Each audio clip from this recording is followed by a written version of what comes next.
I have way too many projects. Yeah, I have too many projects. Um, this is about one of them.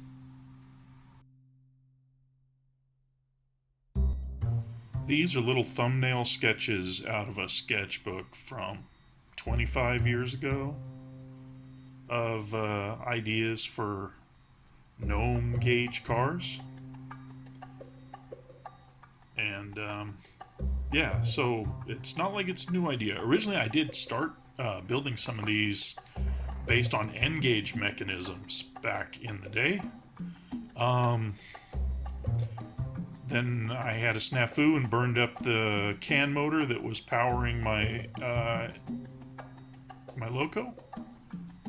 So I kind of shelved it. And after watching this video from Thunder Mesa, I was inspired to pick up some of the parts and things I'd been collecting for my GNOME gauge project and get to work. So I bought a couple of these, got a deal on them because they're, just old Christmas cars. They're, narrow gauge O. So I didn't start with HO like he did. But I cut the roof of them one down, and I've started making a little passenger car. Anyway, it'll have side entrance and exits, and probably ones on the ends as well, and just a couple little benches on either side with their backs to the walls facing the center. Just simple, tiny, and I think appropriate for GNOME gauge. You can see the height compared to standard narrow gauge. So I guess this counts as more like a G15-ish than O and 30. You're probably wondering what the hell GNOME gauge is. So back in the very early 90s, mid 90s, after I'd gotten out of the Navy and returned back to home, I got to know a friend of mine's father who was a modeler and kind of got me back into the hobby because I built a lot as a kid, and then when I left high school and joined the Navy, I stopped building. But he was a professional miniature sculptor, a military modeler, plastic modeler, and a narrow gauge HO model railroader. The running joke was he would constantly be working on something at night and come back the next morning and not be able to find some part or another for the assembly he was doing. He built a lot of the brass engines and things.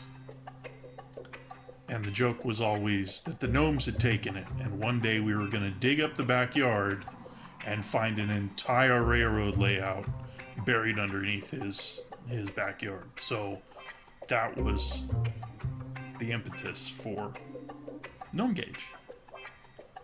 Not only that, kind of because it shares a bunch of different sizes, G and O kind of made sense, right? So I bought some rolling stock and an engine and a DCC controller and some flex track and some other things with the idea that I would start building this layout at some point.